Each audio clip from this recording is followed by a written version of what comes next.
சட்டமன்ற உறுப்பினர் கிறிஸ்தவ நல்லெண்ண இயக்கத்தினுடைய தலைவர் முனைவர் திருத்தா இனிகோ இருதயராஜ் அவர்கள் உரையாற்றுவார். திராவிட முன்னேற்ற கழகத்தினுடைய சிறுபான்மை நல உரிமை பிரிவின் சார்பில்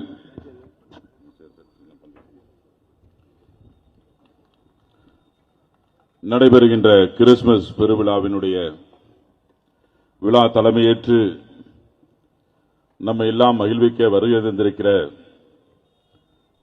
தமிழ்நாட்டினுடைய முதலமைச்சர், சிறுபான்மை மக்களுடைய பாதுகாவலர், மிக சிறப்பாக திராவிட மாடல் ஆட்சியை நடத்தி கொண்டிருக்கிற மாண்புமிகு பாசத்திற்குரிய அண்ணன் தளபதி அவர்களே, வரவேற்புரை ஆற்றி மகிழ்ந்திருக்கிற மருத்துவர் சுபேர்கான் அவர்களே, மிக சிறப்பாக இந்த நிகழ்வை நடத்தி கொண்டிருக்கிற மாண்புமிகு இந்து சமய அறநிலையத்துறை அமைச்சர் அருமையண்ணன் சேகர்பாபு அவர்களே, உயர்கல்வித்துறையினுடைய அமைச்சர் அருமை சகோதரர் கோவி செலியன் அவர்களே, சிறுபான்மை நலத்துறையினுடைய அமைச்சர் அருமையண்ணன் நாசர் அவர்களே, சக சட்டமன்ற உறுப்பினர் இ கருணாநிதி அவர்களே, சென்னை மாநகராட்சியினுடைய மேயர் பிரியா அவர்களே, தமிழ்நாடு சிறுபான்மை ஆணையத்தினுடைய தலைவர் ஜோருண் அவர்களே, இன்னும் மேடையில் அமைந்திருக்கிற பெரியோர்களே, இறுதியாக நிகழ்ச்சியை தொகுத்துக் கொண்டிருக்கிற அருள் பிரகாஷ் உள்ளிட்ட மேடையில் அமைந்திருக்கிற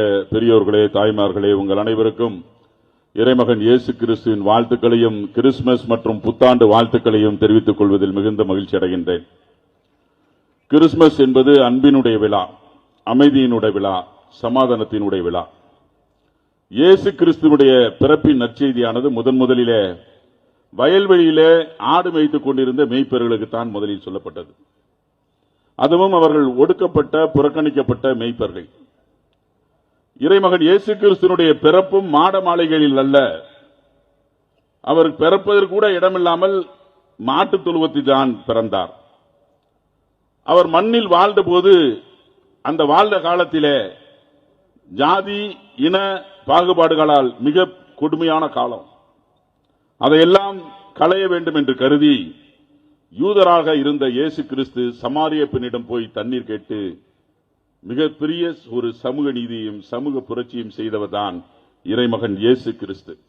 அவருடைய பிறப்பின் விழாவை இன்றைக்கு மாண்புமிகு தமிழக முதல்வர் அண்ணன் தளபதி அவர்கள் இங்கு வருகை தந்து நம்மளை எல்லாம் மகிழ்விப்பதற்காக இங்கு வருகை தந்திருக்கிறார். அந்த வகையில்தான் எல்லோருக்கும் எல்லாம், ஏழை எளிய மக்கள் சமுதாயத்தில் முன்னேற வேண்டும் என்கின்ற ஒற்றை நோக்கோடு பல்வேறு மக்கள் நலத்திட்டங்களை தீட்டி இந்தியாவிலேயே எல்லா முதலமைச்சர்களுக்கும் எடுத்துக்காட்டாக திராவிட மாடல் ஆட்சி நடத்தி வருபவர்தான் நம்முடைய முதல்வர் அண்ணன் தளபதி அவர்கள்.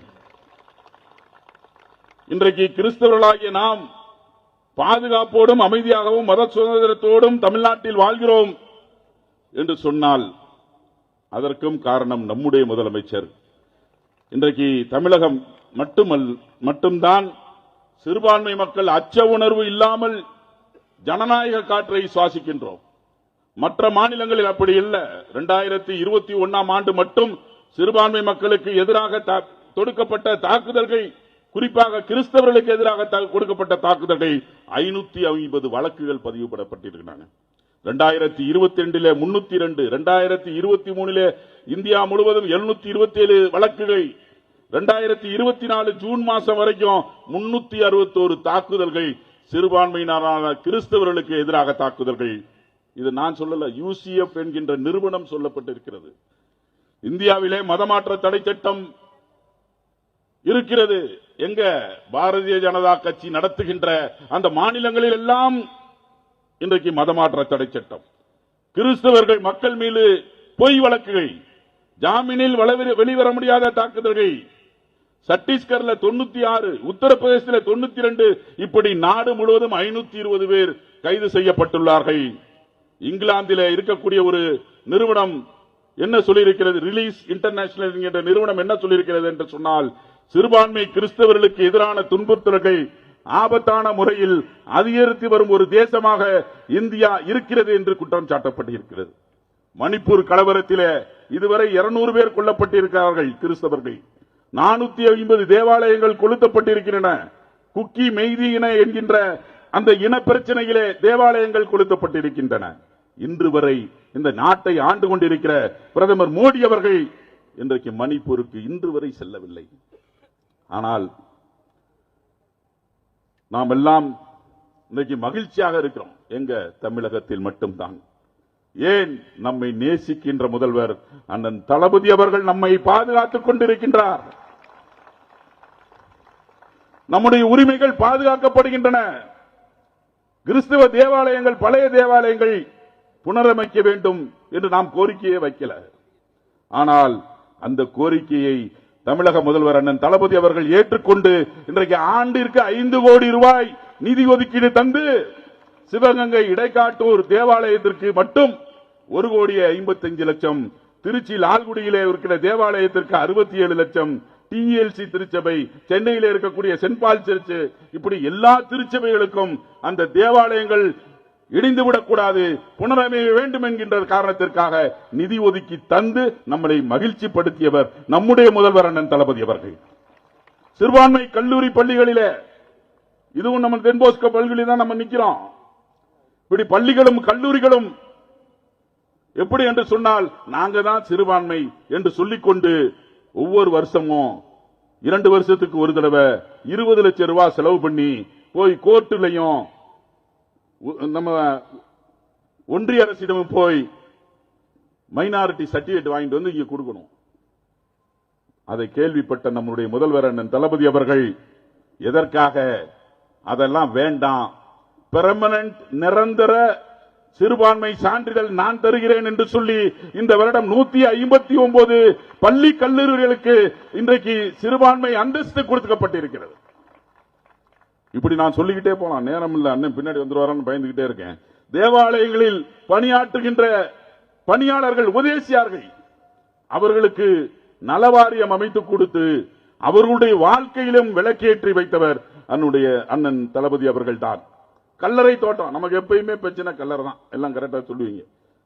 ஒவ்வொரு 22 மாவட்டங்கள்ல கல்லறை இல்லைங்கிறத கண்டுபிடித்து அங்க மாவட்ட ஆட்சியாளருக்கு அரசாணை கொடுத்து நம்முடைய அவர்களுக்கெல்லாம் இடத்தை ஒதுக்கி தர வேண்டும் என்று சொல்லி மாண்புமிகு தமிழகத்தினுடைய முதல்வர் அண்ணன் தளபதி அவர்கள் அவர்களுக்கு அரசாணை வெளியிட்டிருக்காங்க. இன்னொரு அதை விட சிறப்பு என்னன்னா, இடம் இல்லையா, தனியார் இடத்தை வாங்குங்க, 10 கோடி ரூபாய் நான் தரேன்னு சொல்லி தமிழக முதல்வர் அண்ணன் தளபதி அவர்கள், இதெல்லாம் வாய்க்கில்ல, அரசாணை வெளியிடப்பட்டிருக்கிறது. அறிவிப்பு இல்ல, அரசாணை வெளியிடப்பட்டிருக்கிறது. முதலமைச்சருடைய காலை உணவு திட்டம் 1ஆம் கிளாஸ்ல இருந்து 5ஆம் கிளாஸ் வரைக்கும் அரசு பள்ளிகளுக்கு கொடுக்குறீங்களே, எங்களுக்கும் கொடுங்க, அரசு உதவி பெறுகிற பள்ளிகளுக்கும் கொடுங்கன்னு சொல்லி நாங்க போய் கேட்டோம். அதையும் விரிவாக்கம் செய்து மகிழ்ந்திருக்கிறவர் நம்முடைய முதல்வர் அவர்கள். முதலமைச்சருடைய புதுமை பெண் திட்டம் 6ஆம் கிளாஸ்ல இருந்து 12ஆம் கிளாஸ் வரைக்கும் 1000 ரூபாய் ஸ்கீம் எல்லாருக்கும் கிடைக்கப்பெறுகிறது, எங்களுடைய சிறுபான்மை பள்ளிகளுக்கும் தாங்க அப்படின்னு ஒரு கோரிக்கை வச்சோம். உடனடியாக நிறைவேற்றி தந்த தமிழகத்தினுடைய முதல்வர் அண்ணன் தளபதி அவர்கள்.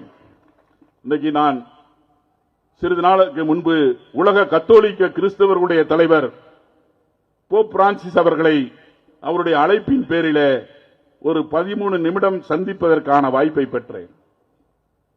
இந்தியாவை பற்றி சொன்னேன், அண்ணன் தளபதி அவர்களை பற்றி, முதல்வர் அவர்களை பற்றி மிக விரிவாக சொன்னேன். எங்களுக்கு பாதுகாப்பாக இந்த இந்தியாவிலே தமிழகம் மட்டும்தான் இருக்கிறது, அதற்கு காரணம் எங்களுடைய அண்ணன் தளபதி அவர்கள் முதலமைச்சர் என்று சொன்னேன். தலைவரோடு உரிமையோடு நான் சொன்னேன், எங்கள் தலைவர் அண்ணன் தளபதி அவர்கள் உங்களை வரவேற்க சிவப்பு கம்பளம் போட்டு காத்திருக்கிறார். நீங்கள் இந்தியாவிற்கு வருகிற போது நீங்கள் கண்டிப்பாக தமிழகத்திற்கு வர வேண்டும், எங்களுடைய முதல்வர் அவர்கள் உங்களை வரவேற்பதற்கு காத்துக் கொண்டிருக்கிறார் என்று சொன்னேன். முதல்வர் அவர்களே, எங்களை மற்ற மாநிலங்களை எல்லாம் பார்க்கிற பொழுது எங்களை பாதுகாப்பாக வைத்திருக்கிறீர்கள், எங்களை அரவணைத்து காத்து வருகிறீர்கள். உங்களுக்கு கோடான கோடி நன்றியை நாங்கள் இந்த சமயத்திலே தெரிவித்துக் கொள்கின்றோம். கிறிஸ்தவர்கள் உங்களோடு எப்போதும் இருப்பார்கள், அதற்கு நிச்சயமாக ஒட்டுமொத்த கிறிஸ்தவ சமுதாயம் உங்களோடு எப்போதும் உறுதுணையாக இருப்போம் என்று சொல்லி இந்த வாய்ப்பை ஏற்படுத்தி கொடுத்த அருமையண்ணன் சேகர்பாபு அவர்களுக்கு நன்றிகளை சொல்லி வாய்ப்புக்கு நன்றி கூறி விடைபெறுகின்றேன். நன்றி, வணக்கம்.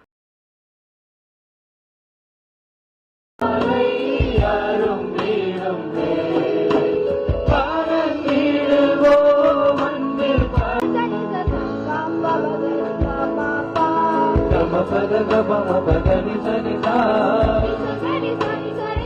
மகரி